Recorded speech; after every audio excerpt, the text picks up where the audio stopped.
안녕하십니까? 기업분석부 최민우 연구원입니다. 저는 한 가지만 잘하는 사람도 멋있지만 다방면에 뛰어난 사람이 더 멋있다고 생각합니다.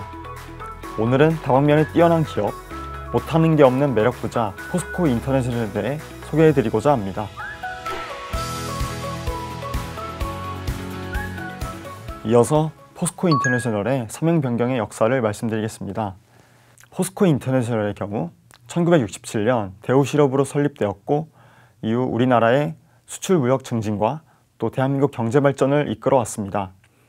이후 1982년 주 대우의 무역 부문을 전담하게 되었고 2000년 대우 인터내셔널로 분할되게 되었습니다. 그리고 2010년 포스코 그룹으로 편입되게 되었고 그리고 2016년 포스코 대우로 사명을 변경하였습니다. 그리고 2019년 현재의 사명인 포스코 인터내셔널로 사명을 변경하게 되었습니다. 2019년 사명을 변경하면서 회사 이름에서 대우를 떼고 포스코 그룹의 진정한 일원으로 들어가게 되었습니다. 사업 부문 및 내용에 대해서 설명드리겠습니다. 포스코 인터내셔널은 크게 세 가지 사업을 영위하고 있습니다. 첫 번째로는 트레이딩 사업입니다.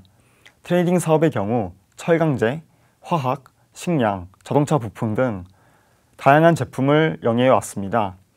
하지만 포스코 그룹에 편입된 이후 철강제 트레이딩을 집중하고 있습니다. 두 번째로 에너지 사업에 대해 말씀드리겠습니다. 에너지 사업의 경우 전사 영업이익의 30% 이상을 차지하는 미얀마 가스전 사업과 중유 LNG 트레이딩 사업을 하고 있습니다. 세 번째 사업을 말씀드리겠습니다. 투자법인 사업인데 포스코 모빌리티 솔루션과 인도네시아 팜 사업 그리고 호주 세넥스 에너지에서 사업을 영위하고 있습니다. 그리고 각 사업 부문별 특성을 간략히 말씀드리겠습니다. 첫 번째로 트레이딩 사업의 경우 경기에 민감한 특성을 가지고 있습니다.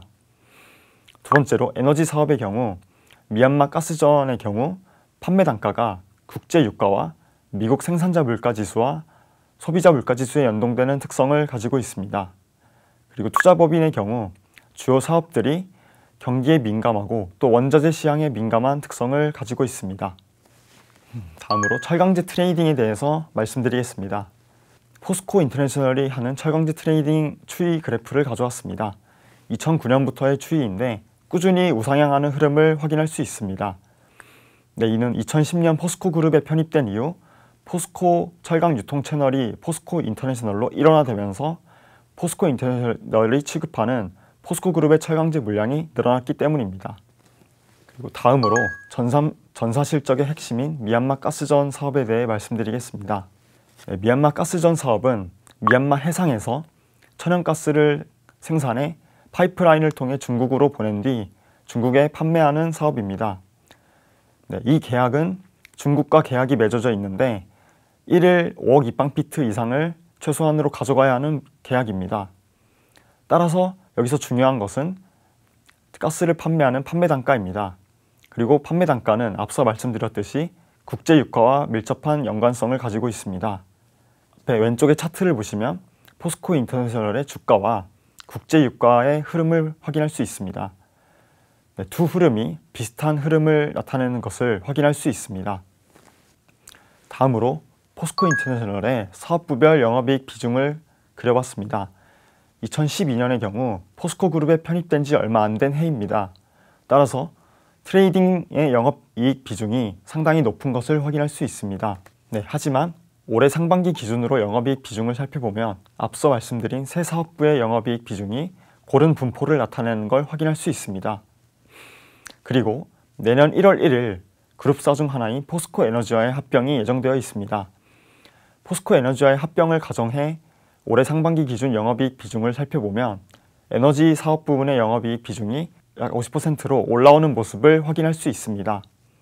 포스코 인터내셔널의 풍부한 글로벌 네트워크를 설명드리겠습니다.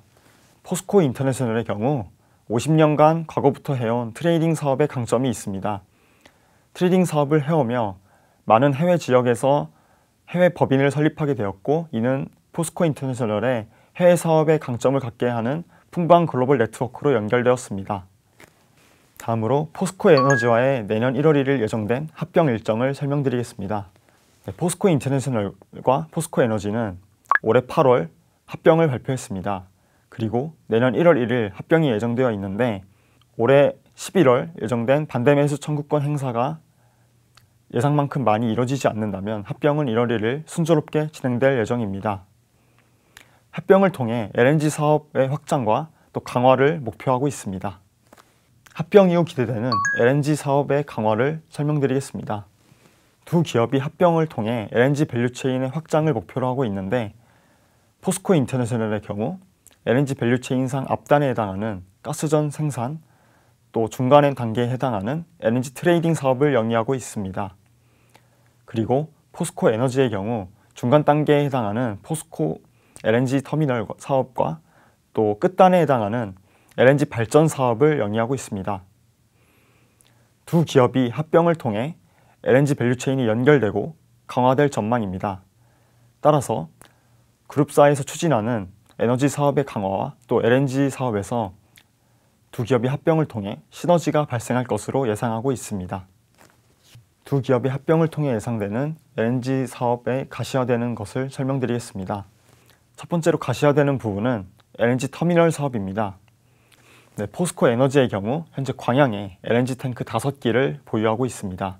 그리고 2024년 준공을 목표로 LNG 탱크 6기를 건설 중에 있습니다. 그리고 추가적으로 2024년에 광양과 당진에 LNG 탱크 각각 2기씩, 그리고 2026년에도 광양과 당진에 LNG 탱크 각각 2기씩 총 8기의 LNG 탱크가 건설을 추진할 전망입니다. LNG 증설이 계획대로 이루어진다면 2030년에는 포스코 인터내셔널의 경우 LNG 탱크 총 14기로 총 LNG 용량 253만 킬로리터를 저장할 수 있는 LNG 터미널을 갖게 됩니다. LNG 터미널이 증설되면 이를 바탕으로 LNG 시운전 사업과 또 LNG 운송선 사업 등 사업 확장이 적극적으로 추진될 수 있을 전망입니다. 다음으로 포스코 인터내셔널의 배당금 추이를 설명드리겠습니다. 포스코 인터내셔널의 경우 2009년부터의 주당 배당금 차트 왼쪽을 보시면 감소하는 해가 없이 꾸준히 주당 배당금이 우상향하는 흐름을 보실 수 있습니다. 올해도 호실적이 기대되어 주당 배당금은 올해 1,000원 이상의 주당 배당금이 예상됩니다. 그리고 오른쪽 차트를 보시면 코스피 대비 포스코 인터내셔널의 주당 배당 수익률이 2014년 이후 코스피를 아웃퍼폼하는 모습을 확인할 수 있습니다. 앞으로도 포스코 인터내셔널의 경우 배당이 줄지 않을 것이고 4% 이상의 배당 수익률을 안정적으로 제공할 전망입니다.